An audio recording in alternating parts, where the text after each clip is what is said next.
just got to execute early on, find a rhythm of the game, and then go finish in the fourth quarter. The whole season on the line for the Buckeyes. Nobody giving the Wolverines a chance to win this game. Howard in trouble! Incomplete! Ohio State turns it over on downs. And the Michigan Wolverines will shock the college football world.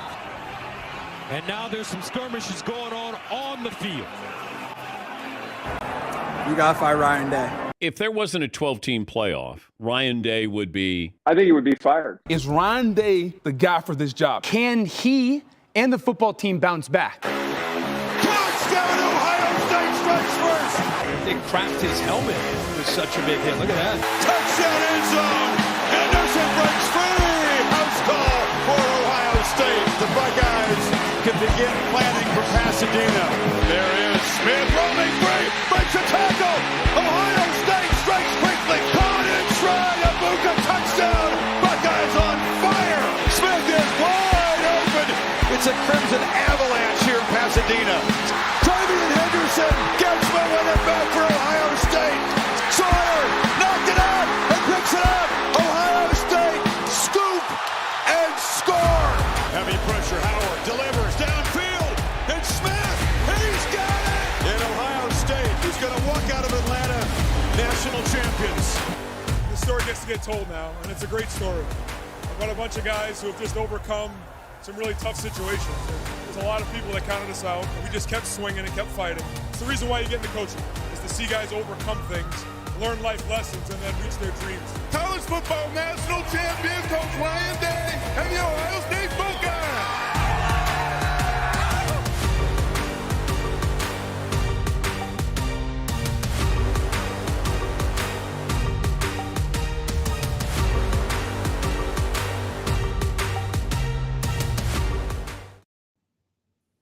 Well, what's going on then, everybody? We hope you love that new intro we've been playing the last couple of weeks. And, it was put together by our good friends over at the Michigan Team Rivalry. Cliff did a wonderful job for us, and we were really appreciative of that. Tonight on the live, Rob and I are going to be discussing a lot of topics. There is a massive weekend of college football approaching, a highly anticipated one, probably the most anticipated one since the opening weekend of the college football season. We've got Georgia, Bama to break down. We've got Penn State hosting Oregon. Some huge matchups. Ohio State traveling out to Washington, to Seattle. It's going to be fabulous. It's going to be so fun to just dive into these games, man. If you got a fall wedding, I'm mourning for you. One of our best friends has one this weekend, and what a celebration, what an awesome thing that is, of course. But dang, he's missing out on some amazing content this weekend. But first, we want to talk about our favorite coach in the ACC, Dabo Swinney. We love the man. How's he doing down there in Clemson, South Carolina, Rob? I would say that the outlook's now looking too good, man. It's back in after the 2002 season for Miami, didn't go well. Why? Because Ohio State broke the U. Ever since that playoff game where Justin Fields picked apart just everything possible by that defense, Clemson has been broken. They haven't been up to par with what they've usually been. I mean, if we look from 2015, 2020, they were competing with Bama for national championships, and they were making the playoffs pretty much every single season. On the regular. Yep, on the regular. Another aspect we have to look at is we're in a new era of college football. There's NIL, and Dabo he wants to do it the old school way. He wants to, go with the whole built, not bought approach. And how's that looking? There was extremely high expectations for this team heading into the season. A good amount of that team from last season who made the playoffs was coming. They were coming back, and just week 3, week 4, they're done. They're no longer there's no that they make the playoffs. And who's to blame? Well, our favorite ACC coach, Dabo Swinney.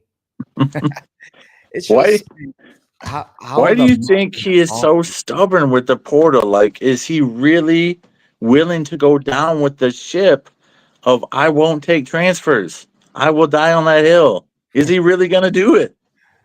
I don't. It's looking like it. Yeah, it is looking like it. But he also said that he'd lose passion for this game as soon as players started getting paid. And Yeah, look what's happening, man. I mean, they're what are they 1-3 on the season? 1-3, man. Already reached their loss total that they had last season. Yeah, It's crazy. So there's no chance that they make the playoff. Nope. Had a lot of high hopes. A lot of the analysts had this team going to the national championship, and I wasn't against that, but now it's just like I just honestly, if you look at Dabo Swinney on the sideline, I just don't think his passion is there anymore, man. Either the ship has sailed on his coaching approach, or he's going to get fired eventually. Well, he definitely snapped back and clapped back at the fans preceding this last weekend's games in his press conference a week ago tonight. He was shouting off all his accomplishments. He was saying, "This is what I've done." Hey, do fans want to go back to 6-6 seasons, brother? At this point, 6-6 for you would be a masterclass in saving the season and how man, this one has started so far.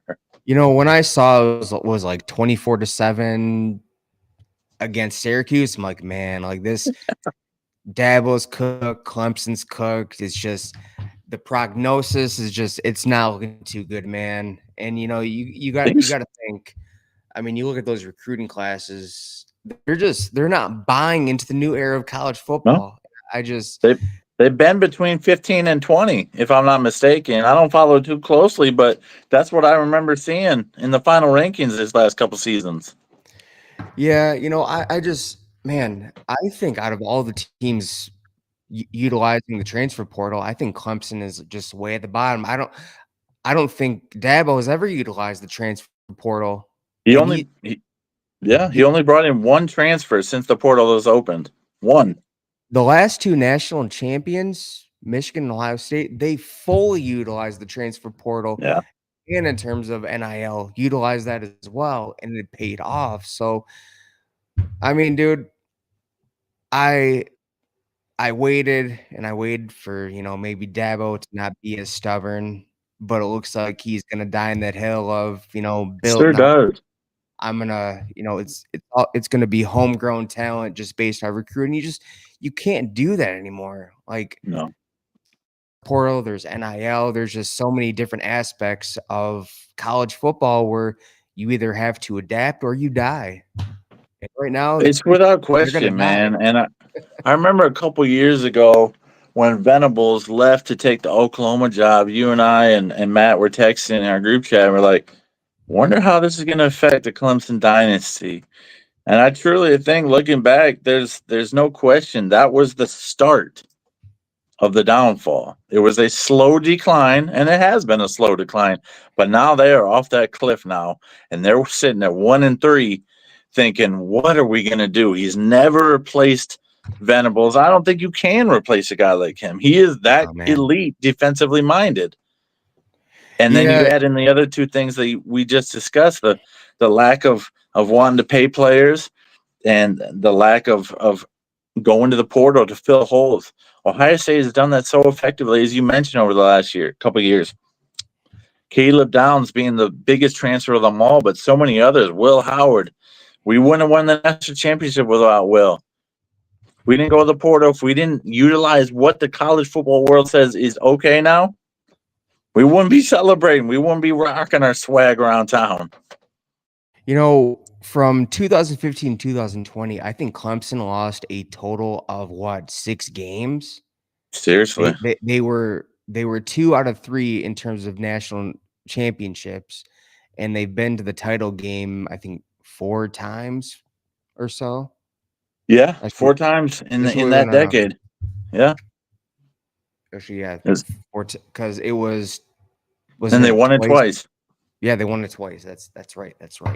I was a little off in the math, but dude, I knew yes, the start of the dynasty following him leaving, because I'm like, man, I guarantee you it's going to show that he was just the brains of the operation, and it turns out he was. But dude, if you go back and you look at that, I think it was that 2020 recruiting class. Sure. They didn't. That was a wasted class, dude. Just Yeah. you had two first round edges. DJU was a total bust. And I'm pretty Really. a top 3 class. I mean, normally you win a national championship with the top. They didn't even come close. No, they haven't Nothing. sniffed it since we beat them. So, And another thing to look at is they're not getting the wide receivers they used to get. yeah. They're just not. No, that came to mind as you were speaking too. The elite receivers just aren't flooding to Clemson anymore, and that's a reflection of their quarterbacks. I thought Klubnik was going to be a lot better, and he hasn't been that this year. He has really regressed. And the defensive line, although it's been good, it's not been what it was, has it? No, At least it's not in my not. opinion. You know what it made me think of when you said, Dabo was in that post-game press conference after the game against Syracuse, and he was Yeah. touting all his, past accomplishments. That's kind of like, you go back to your hometown and you see the Oh man, the old dude with the varsity jacket. He's talking about the that's what I glory used to days do. because he hasn't done anything relevant Yep. since, the quote unquote old glory days. And that's Dabo Swinney right now. He's the old washed up dude in the varsity leather jacket who's reminiscing on past times. 100%, man. I said this in my video a couple days ago. If you haven't seen it, check it out.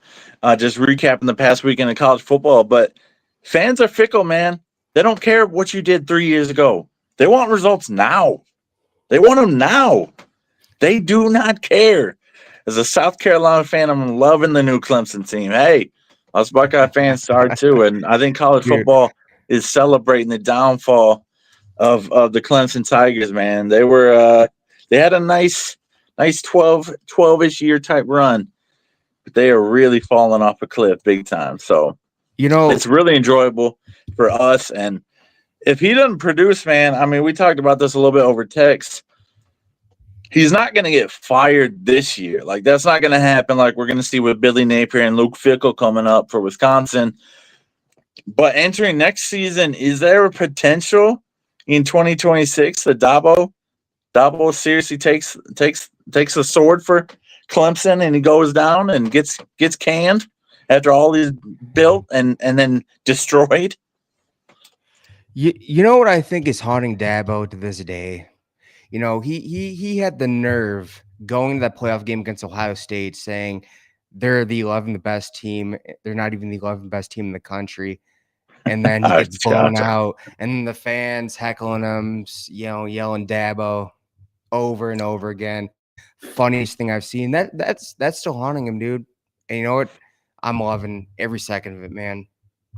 I hope they have a 10 to 15 year run like we saw the Wolverines take, because for years and years and years, Clemson has tormented the ACC now, and it's your get back time. Rand City chimes in and he says, I still think Billy Napier is a good coach. Wow. I need to hear more from you on that, Rand City. GJ Lagway sold his chance at redemption. I've never been sold on Billy Napier as a good coach. He's a great so recruiter. I need a little more reason behind why you think he's a good coach on that one. Yeah, but dude, I don't think Dabo is hard as in it anymore, unless he's like, maybe there's a chance that I can go home to the Alabama Crimson Tide because Kalen DeBoer may not work out. Right. Yeah, that's another dude that has a massive game coming up this weekend. We'll discuss that in just a little bit. But Dabo, I think his days are numbered in Clemson, South Carolina. I think the fan base is beyond upset. They've seen the highs, and fan bases aren't ones that are just like, all right, good, we reached the mountaintop. No, they want freaking more, and they want it now. And so if they're not getting these results that they've been accustomed to now since about 2010, 2011, somebody else is going to have to step in. And Clemson isn't the kind of program, historically anyway, that just goes from good coach to good coach. They have very long dormant periods. Pre-Dabo, one national title. That's it. Yeah. Definitely, man. I mean, I got nothing else to say about Dabo. I mean, I'm going to predict that they only win 7-8 games. I mean, if that, dude, I don't see them doing anything special. The ACC, the schedule sets up a chance for them to recover and get some wins here. But, I mean, Syracuse, and maybe we need to start talking a little bit about Syracuse and what Fran Brown is doing out there. His second straight year, he's got some quality wins on his resume. So maybe he's building something there. But, yeah, with Dabo, things are looking bleak. And I wish we had beaten him more. He did have the upper hand versus Urban Meyer. There's really no other way to look at it in their head-to-head matchups. He only lost but thankfully once, Ryan Day took him out. So yeah, definitely. But all right. Rand City defending. Bring up Rand City's comment real quick, and then we'll transition to the next thing. His recruiting is all I can really stand on. His recruiting is elite. Yeah, man. I'll be honest, it's hard to argue it. Just a feeling I got. Yeah. I don't have I can't refute that. But a lot of what coaching is, you can bring him in. That's 70% of the battle as a college football coach. But if you can't develop and nourish that talent, it really falls by the wayside. I don't know if Billy Napier has the staff around him to thrive with the talent that they brought into Gainesville. Yeah, I just don't see it as a head coach, dude. I mean, who did they lose to? South Florida? Yeah, they lost to South Florida. And it's been down bad, man. He threw 5 picks in that contest. Who was the most recent team they lost to? God damn. They got remember. Miami 26-7. Oh yeah, they got trounced this past weekend by the Hurricanes. Yep. They got trounced. They were a no-show. I need to watch highlights on that contest because I was away this weekend. But yeah, they got trounced, man. It was bad. Maybe we need to start talking about Miami as possibly a contender. I mean, they look a lot better than last season. That's crazy seeing that, they don't have Cam Ward anymore. They might. Yeah. I'll be honest, Rob. I agree. They look better than these paid off, playing for themselves type pass rosters the last 3 years in Miami with Cristobal. We got to start taking them a little bit seriously. I think they are a true and serious contender for the ACC championship, as well as a potential deep run in the playoffs. I need to see more from them. I need to see how their defense looks, but they look nice. And Beck, man, I dogged him for last year at Georgia, but that dude is straight balling out. Maybe it was Mike Bobo, or maybe he just needed to change his scenery. Yeah. But daggone. Another piece you have to look at, and I hope Ohio State goes after this coach once Larry Johnson retires, and that is a defensive line coach, Jason Taylor, dude. You need to throw the bag at him. You need to go after him because he will get you recruits and he will develop well. We're talking about an NFL veteran who was talk about a stud for the Miami Dolphins for most of his career. That NFL pedigree, man, it means a lot to recruits, and if he's personable. If he's personable and can relate to those recruits, which clearly Jason Taylor is, he's very charismatic, then he would be a home run hire. I think it'd be very hard to pull for anybody to pull him away from the Miami. I mean, he's lived there for like 30, 35 years now. So it would be hard, but that would be a worthwhile hire. Ooh, Rand City Bobo, dude.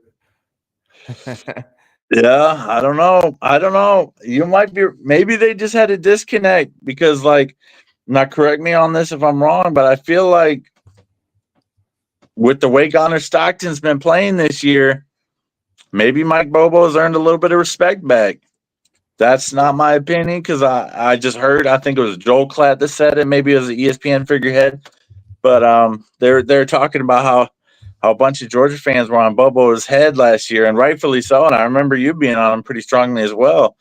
But maybe, just maybe, Carson Beck and him didn't get along because it appears like Bobo's got Gunnar Stockton going, who I didn't really buy into as being an elite quarterback this year. But he made some nice throws in the games I've seen so far. Yeah, you know, You think so? Interesting. One of the throws that really stuck out to me was that strike he threw the corner of the end zone. That was the Against one I was Tennessee, talking about. man. Yep. Yep. That I was like, dude, that's like a CJ Stroud in the Rose Bowl throw. I didn't know Gunnar Stockton had that in him. I didn't know he was that dude. I might have to put more respect on his name. I obviously watched him in the playoffs last year, filling in for an injured Beck, but I had my kind of takeaways and who I thought he was coming into the season, and so far he's proven me wrong, man. It's gonna be fun. He's an elite athlete at quarterback, and he's a really fun guy to watch. But talking about Georgia and Alabama, this is the matchup, man, that both of these fan bases have been circling all off season, but really, honestly, the last 8-9 years since Kirby arrived to challenge Nick Saban for SEC dominance. Now, he didn't get many wins versus Nick, and he obviously lost last year as well. Just one win in his tenure at Alabama. But this is the first time Georgia gets to host Alabama, dating all the way back to 2015, man. Yeah, Ridiculous. The SEC schedule is like that. But how do you feel coming into this contest? I know we've shared our thoughts on this a lot throughout the offseason, but what do you think going into this one? You know, it seems like Kirby Smart has an Alabama problem. Just it doesn't matter who the head coach is. Just like Ryan Day has a Michigan problem. Doesn't matter who the head coach is.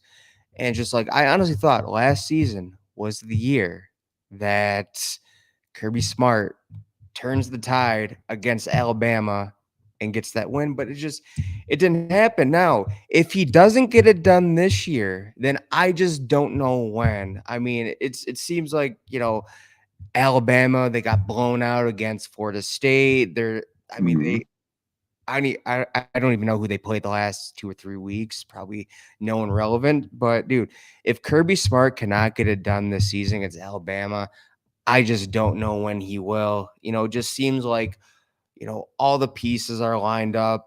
Gunnar Stockton looks really great. You know, always got to trust a Kirby Smart coached defense. Always has them humming.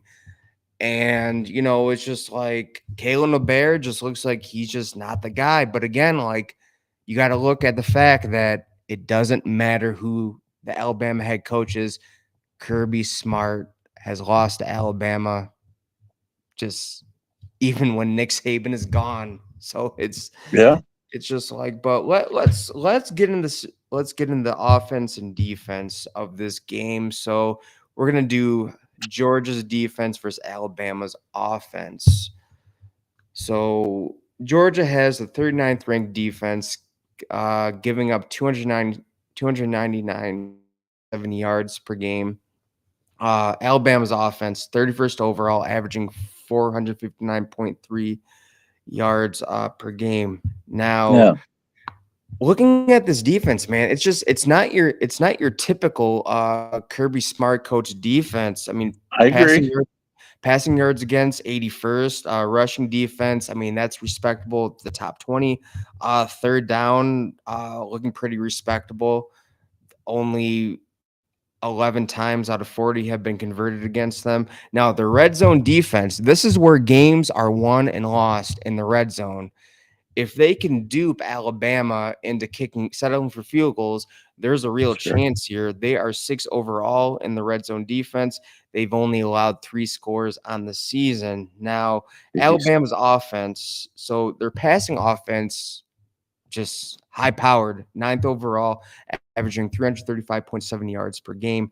The rushing offense is atrocious. So if Georgia can turn Alabama one-dimensional, then they really got a chance here because we're looking at the 102nd ranked rushing offense in the country, which that's just atrocious. And I just don't think Ty Simpson is the kind of quarterback that can carry a team that doesn't have an effective ground game. He just hasn't proven that he can really do that, man. And so we're going to find out who they are, but continue on. Yeah, so third down, they only have 47.2% success rate. Time possession, 51st overall. They're not known to, chew up the clock. Look at this high-powered offense. They're, quick scoring. The red zone offense, they have a 93.3 success rate. So I have a feeling like, dude, if Georgia can make Alabama one-dimensional, where they have to rely on the running game, and they can make Alabama settle for field goals, Georgia has a really good chance to win this game. But what are your thoughts?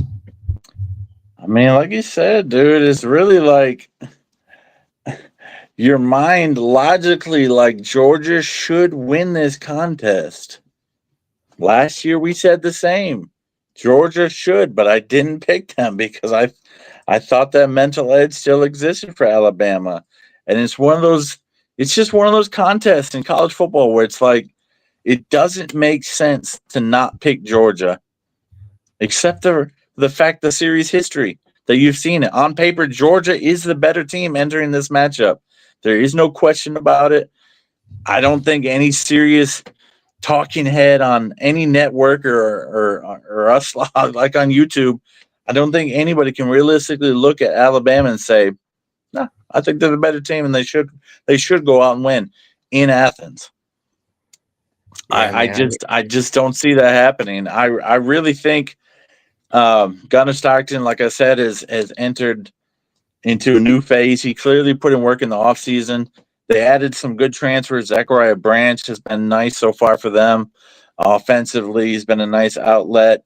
They've been using their tight ends somewhat well. And the ground game is your typical Georgia ground game. And so I think they're 30th overall in the ground game, averaging 209 yards per game. But that's pretty good. They could take advantage of that because Alabama rushing defense is 71st, giving up 138.3 yards per game. Now, something going in favor in Alabama in terms of their defense, they are third overall in passing yards allowed, giving up 108 yards per game. So that's it. Yeah, that's something to really look at. So that is true because Florida State, the way they moved the ball was on the ground, whether it was the running backs or Castellanos running the football. So, yeah, it's not like they passed all over the Bama defense. In red zone, dude, Alabama's red zone defense, they've given up 3 out of 3 scores, so they're not really lethal in the red zone. So, it's just like, again, on paper, dude, Georgia should win this game. The game, where's the game? It's in Athens. It's in Athens. They should definitely win this game, but you never know.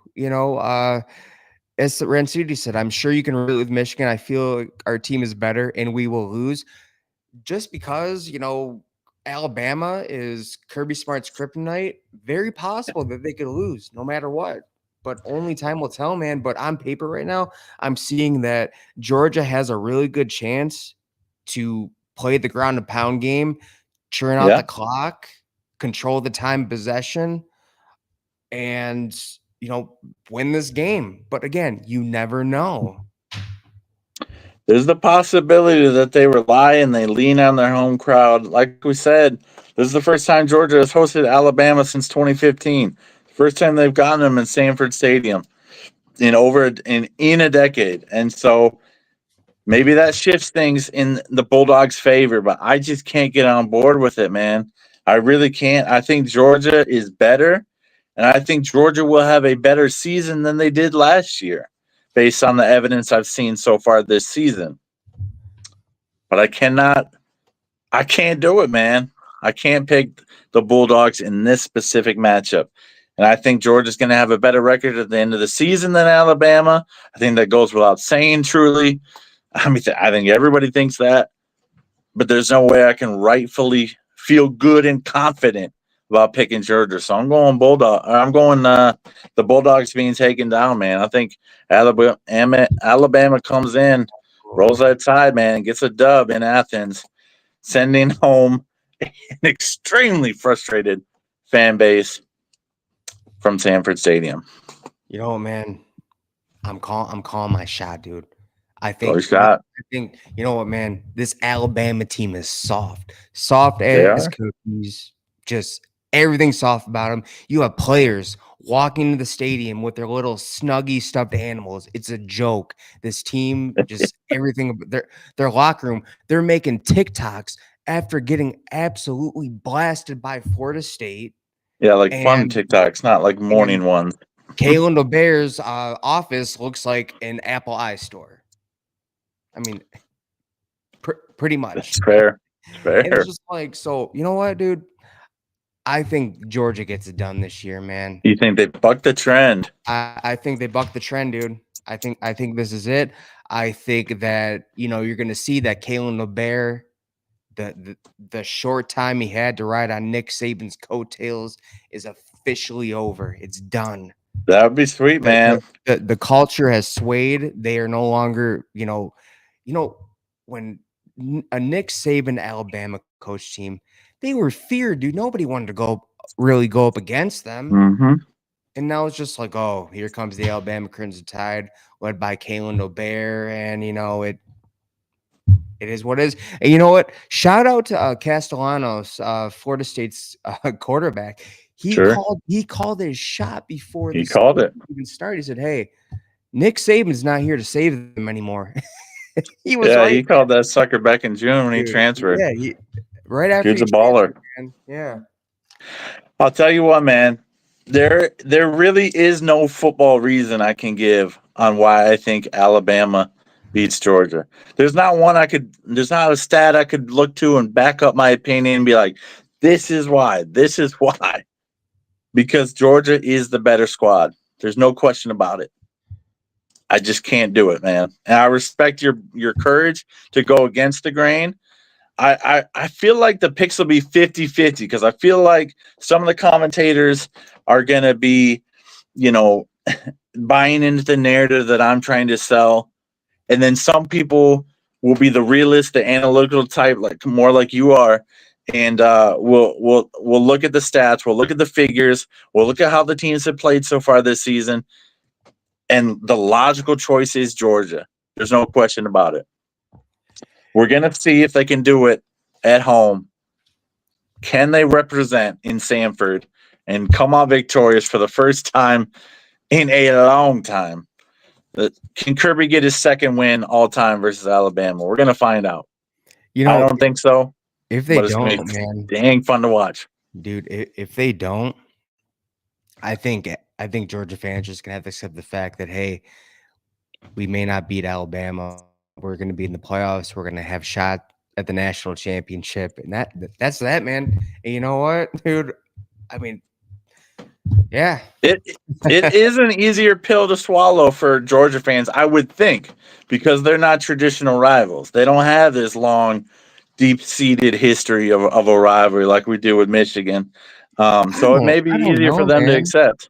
I mean, like, dude, here's the thing, man. Back when Georgia lost to Alabama in the SEC championship game and then conquered the Tide in the national championship game, Alabama fans let them know, like, hey, your championship is invalid. It's not not a valid championship because you lost to us. So yeah, I think that just comes down to SEC banter. Like, I mean, Alabama's rivals, they're Auburn, they're Tennessee. Those are their main rivals, and Georgia's kind of been an afterthought for the majority of the history. Now, for the younger fan base, I'm sure they would consider them a rivalry, kind of like we do with Penn State, in the sense of not a rivalry, but in the sense of this is a heck of a game I look forward to every year.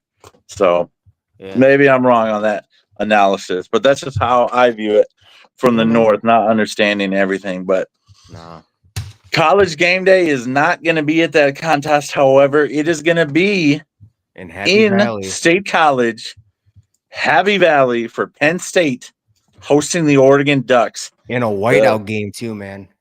Finally, they get a whiteout. Big Noon did not ruin this one.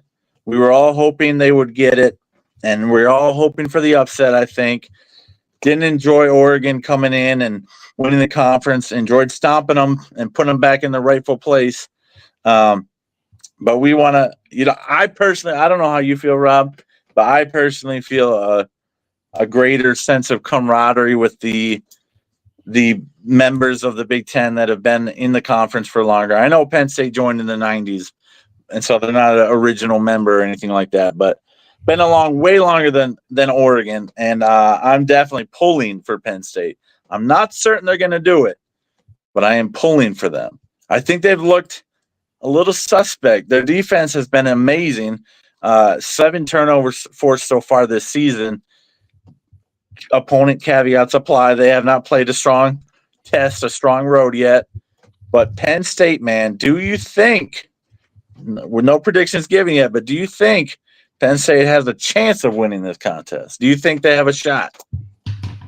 If James Franklin was not the head coach, I'd I say know, yes. bro. Because if you look at in the big games, he's kind of in the position that Ryan Day was last season, just not known to win the big games, and finally got over this hump. But what if it's just like again last season? They take an early loss against Oregon, and then we're gonna beat Ohio State. They don't beat Ohio State, and they go on this tear. I mean, dude, anything can happen. But dude, James Frank has told you who he was since the years have gone on.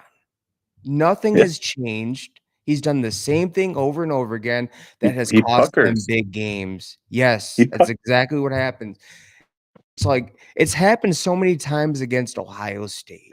They choked in 2017. It was 4th and 3, and you decide to run it Chase Young's way, and then last season, you're moving the ball half inch each time, and you have 4 downs to get in the end zone. You run it 3 times, just okay, if they would have run one more time, who knows? Maybe they would have gotten in. But no, you decide to fake it out with a pass. But it's just he hasn't proved. He's told you who he was. There's a track record there, man, and it tells evidence and gives evidence that he chokes.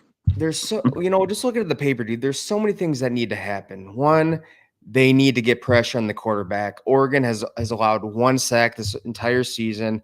The other thing is they need to win the turnover battle. They've had their first in turnovers, 4 interceptions, which that is great because Oregon, seeing how lights out Dante Moore has been playing, they once again have a high-flying passing offense that is very lethal.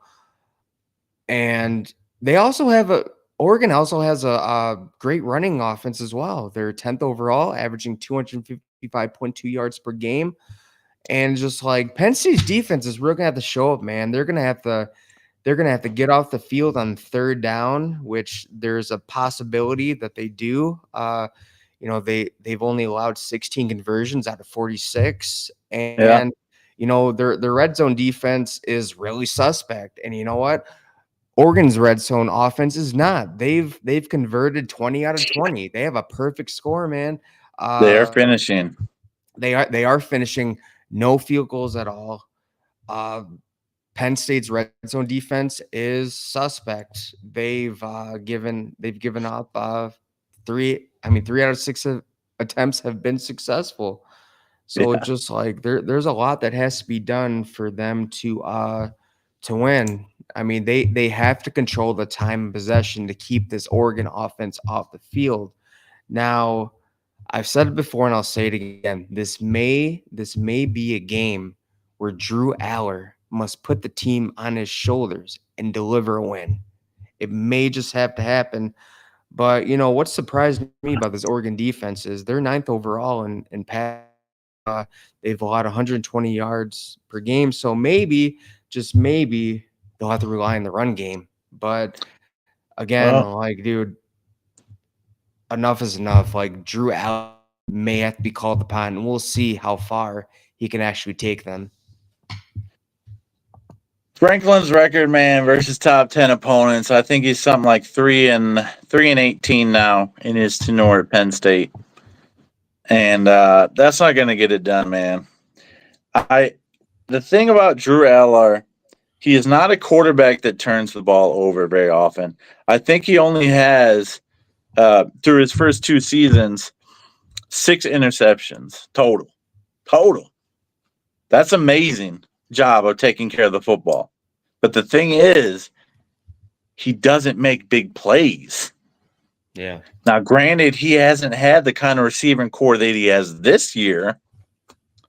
I haven't seen him look exceptionally better so far with his new breed of elite wide receivers, but Drew Aller shrinks in the big moment too, and I think a lot of it is because his head coach shrinks in those big moments, in those critical scenarios, those fourth downs, those goal line situations, those plays after a big turnover or whatever. Penn State just over the years in the Franklin tenure has crumbled in those big moments, and they just seem to never deliver, except for Trace McSorley's year back in 2016. Yeah, man. I just can't buy in Drew Aller's clutchness. I love he takes care of the football, but he doesn't make enough plays. Yeah, Penn State is all in this season. I mean, they hired Jim Knowles. I mean, they've had a generational run in terms of being able to get defensive leaders, as Tom Allen and now Jim Knowles. I mean, you can't get any better than that. But dude, Penn State has to win the turnover battle, dude. They have to win the time possession. They have to sustain drives, and they have to score in the red zone, and then they have to stop. They have to make Oregon settle for field goals, dude. What they have in their favor is, dude, there's no other atmosphere that can match a whiteout game, dude. Yeah. And that's pretty much the definition of the 12th man. I mean, dude, that's the last time Ohio State lost to Penn State was a whiteout game. So the all the way crowd back will in be 2016, electric. man. I mean, dude, like my wife and I, we've been to Happy Valley like twice. One for a Michigan Penn State game, the other for Ohio State Penn State game, and it is loud even in the middle of the day, dude. I can't even imagine being at the game for a whiteout, dude. But be a whole nother atmosphere at night for sure. Yeah, here's another thing that we should address, dude. It's how is Jim Knowles going to coach up this stop this high-powered Oregon offense? Because if you look at the passing yards allowed, which is 12.3 overall. Now, if he has the same mindset where it's just like, okay, like we're not going to get that many, we're not going to get pressure on the quarterback, because I mean they have 9 sacks on the season, but just like it could be a duplication of what happened last season during the regular season, but it's a new team, and we'll see who is truly responsible for the turnaround of the defense in the playoffs. Yeah, we saw him for the first time last week deploy the jack position for the Penn State defense, a position that was absolutely abhorred and despised in the Buckeye Nation. And I am curious to see Penn State's response, Penn State's fan base's response, I should say. They put their elite stud, I think his name is Chad Castillo, or maybe I'm blanking on his name there, Dennis but Sutton? yeah, I mean he's their star, but who I'm talking about is this freshman from Ohio who everybody's raving about in the Penn State defense, and really pissed that Ohio State let him get away. First and foremost, being from Ohio, east Ohio, sucks that we let him get away. Warren Harding High School, but he was the guy that was playing the jack position, and it'll be interesting to see how they if they deploy him again versus the Oregon Ducks, or if and that's Noel's thing. So I think there's no question that he will. In the first year, that's what he does because he still has control of the defensive scheme. He's still getting to employ it and teach it and have it be his baby until it proves that it's not quite working. So looking at Penn State's defense, it seems like it's up to par with what it was at Ohio State. I mean, overall, they're ninth. They grin up 224 I mean, 4 yards per game, but it's just like they're gonna go against actual weapons now, and it's kind of like, can he stop the explosive plays? Well, here's the thing, man. Penn State, the defense has never been the problem for Penn State. It's always been a consistent offense, or a lack of one, I should say, and a lack of a consistent ground game. Even with Singleton and Katron Allen right now, yeah, they both rushed for 1,000 yards last year, but they couldn't get the critical rushing yards in those key moments in games, Ohio State being one of them, and in other key contests. And over the years, that's been the thing, because their offensive line just isn't good enough in the trenches. So even though Singleton and Allen bust out big runs and pad their stats, they don't produce in the big games. What have they done versus Ohio State in their tenors? No memorable plays stand out to me as I think back and dwell back on Katron Allen and Nick Singleton. No long runs, no critical conversions on 3rd or 4th downs. Nothing to severely impact the game in Penn State's favor. They are good backs. I'm not taking anything away from them, but they don't have the offensive line to be true difference makers. Yeah, man, it's just, again, like, they need to win the turnover battle. They need to control the time possession. They need to sustain long drives to keep this Oregon offense off the field. And they need to find ways to make Oregon settle for field goals. If they don't, and also if James Franklin's his way through this game, they will lose. Yeah, I think all off season, I kind of thought Penn State would have the upper hand in this matchup. I thought Dante Moore would be a downgrade from Dylan Gabriel. I thought with the loss of Evan Stewart and another wideout that was suspended for the year, I thought Penn State would potentially, if they could overcome James Franklin and his choking nature, I thought they had a potential to win this contest. And I was picking them all off season. After what I've seen from Oregon, no fall off from their offense. Another elite quarterback leading the way, athletic quarterback, I might add. I got to go with the Ducks, man. I can't go with James Franklin. I think he will choke again. I think Oregon does come into this contest in Happy Valley, take the dub, and walk out victorious and looking like a team that's headed back to Indy and going to make a serious run in the playoffs. Yeah, man. It's just like, dude, I would feel so bad for Nittany Lions fans, dude. I mean, like, I've been to Happy Valley many times, and all I got to say is, like, it's a bunch of working class people. Yeah. Just bust their butts all week to watch their teams. Look forward to their teams playing on the weekend. Yeah. Like, it's literally a working class town that really loves their sport. So it's just like, but you know what, man? Give me Penn State, dude.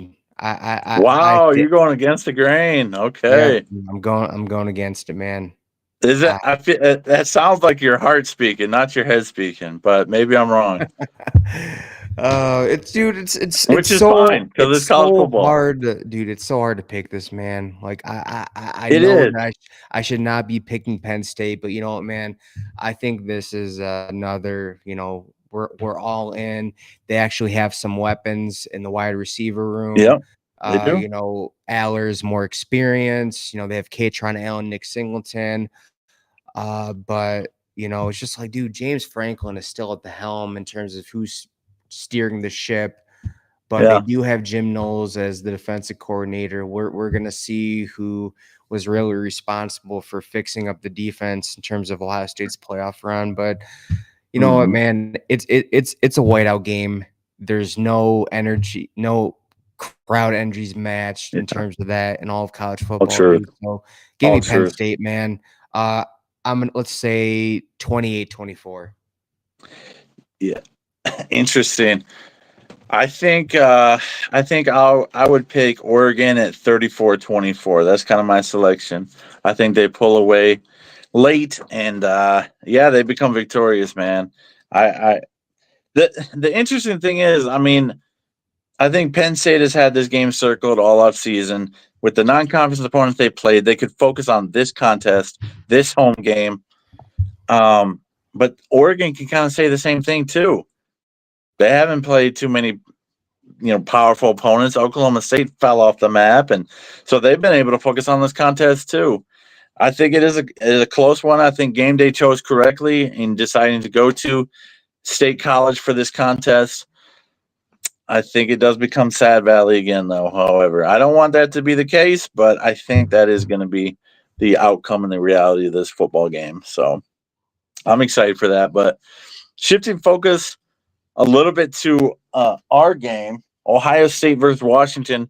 We covered this in our preview video yesterday. So if you haven't checked that out yet, please go back and check that one out as well for us. We'd really appreciate that.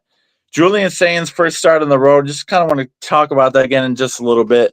How do you think he handles the pressure? He seems like a guy that is just very even-keeled. He doesn't seem like he'd be rattled by much. He was not nervous or shaken by the big stage and the national spotlight in the Texas contest. How do you think he performs in a raucous crowd in Washington? First road start. What I've seen from Julian Sain is that he's calm, he's cool, he's collective, and he's extremely accurate. He has a 79% completion rate on the season. So it's kind of like, dude, the dude can make any throw, and just the amount of weapons he has around him. Yep. I mean, dude, J.J. Smith, Carnell Tate, I guess you could say Claire.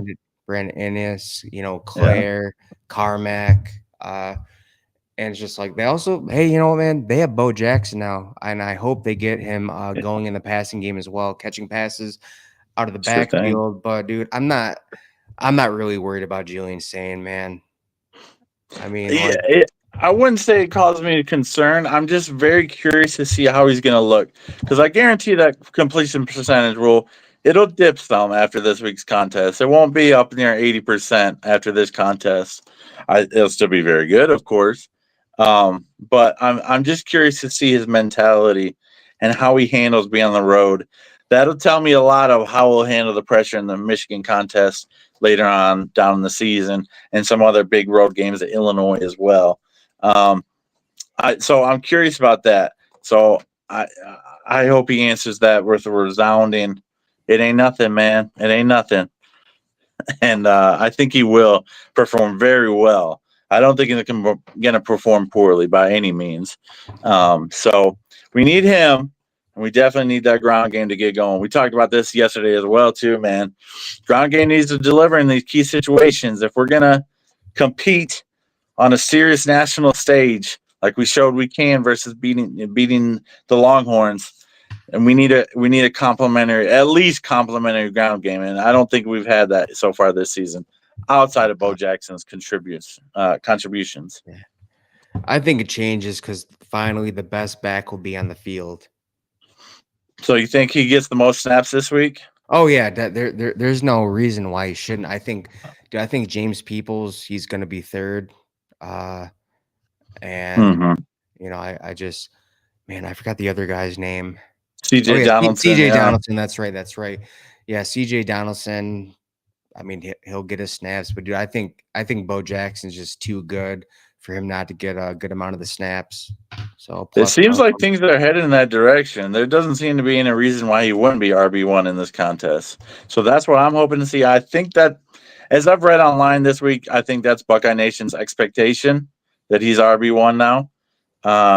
I hope that comes to fruition. I hope that's the reality. So I think it will be too. I think it will be. If not this game, certainly the next one. But I do think he'll be starting running back in this contest. So, yeah, man, it should be a fun one. I think the Bucks come out victorious. I said 31-17 in my prediction yesterday. I feel like I'm leaning towards a little bit, maybe more of a bigger Ohio State win in this game than what I was predicting yesterday.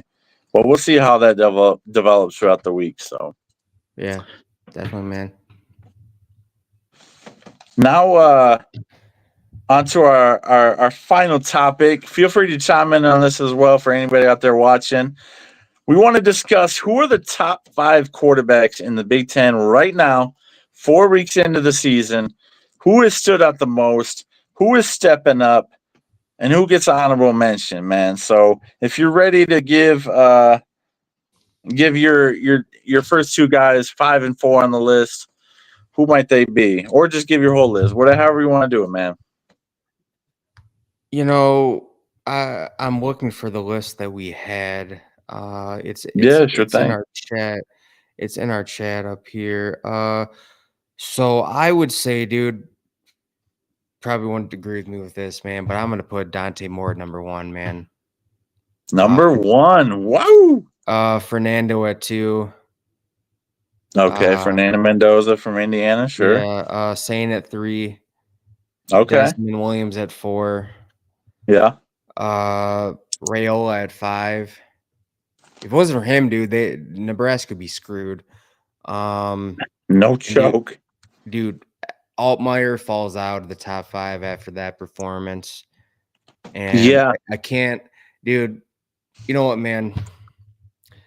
I want to see more from Aller this weekend before I even decide to think about him. Being in the top 5. I don't have him in my top. I'm not even thinking about him being in the top 5 until I see more, which will be this weekend, dude. I feel like go on. That's an interesting point. I want to hit on that.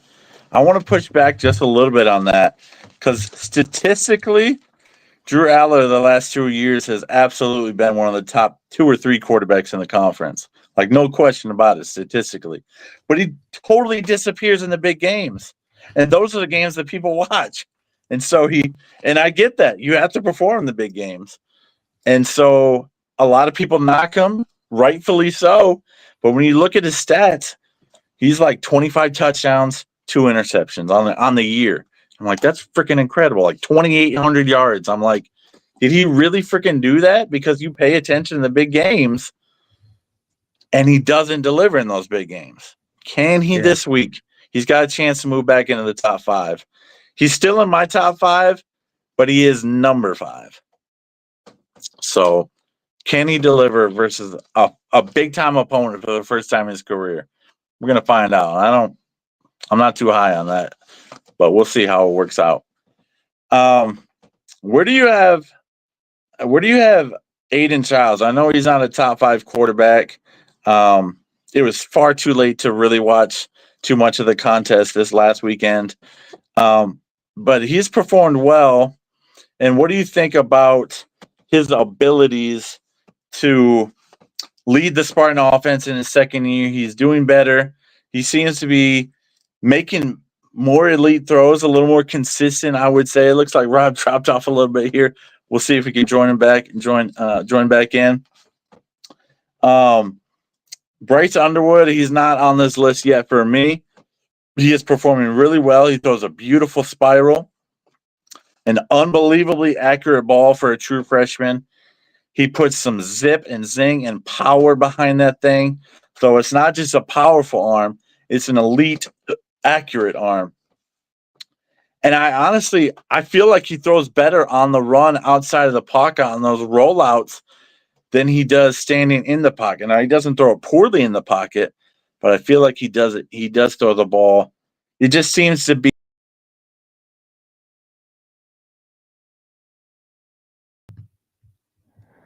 Or I don't know what happened for there. his throwing.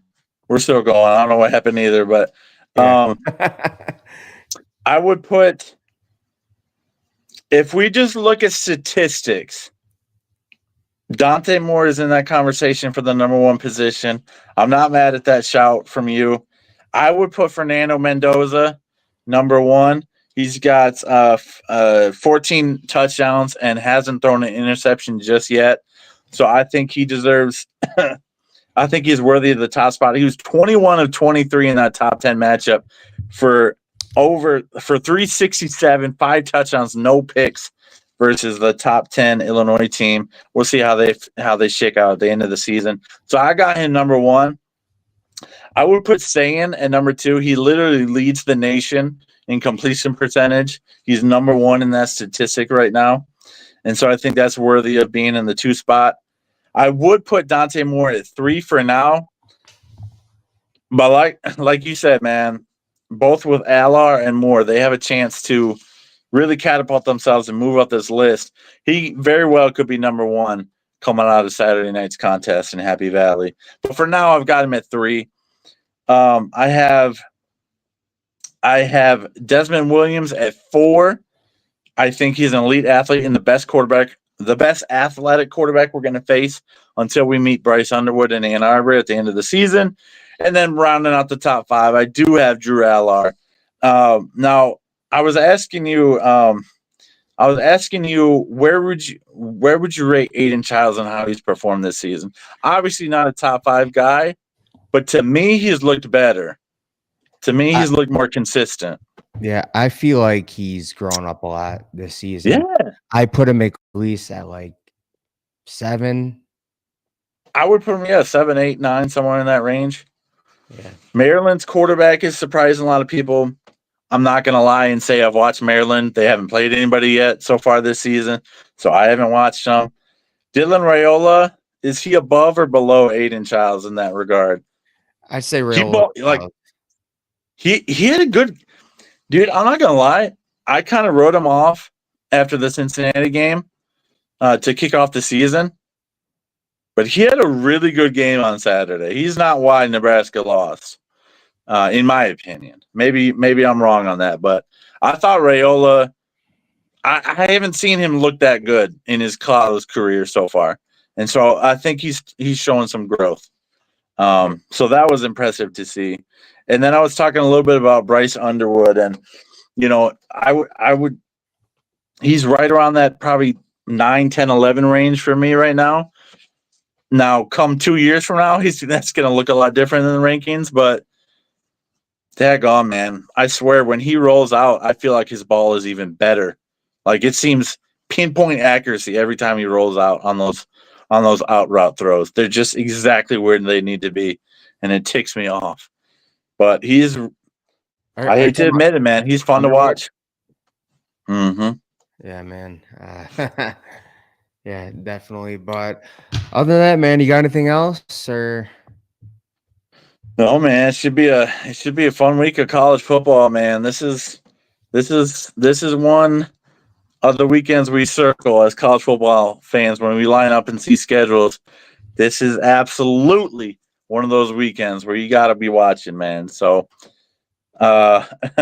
sorry, Matt. I wish you could watch, but man, what an awesome celebration you're about to witness.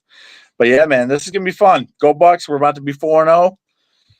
Get the first Big Ten win under our belts, and I can't wait for that one, man. The first contest on Seattle since I think it was 2008 season we played them. Jake Locker was quarterback. See if we can get another dub, advance to 4-0. But that'll do it for this one. Go Bucks, and God bless. We'll see you on the next one. OH. I-O.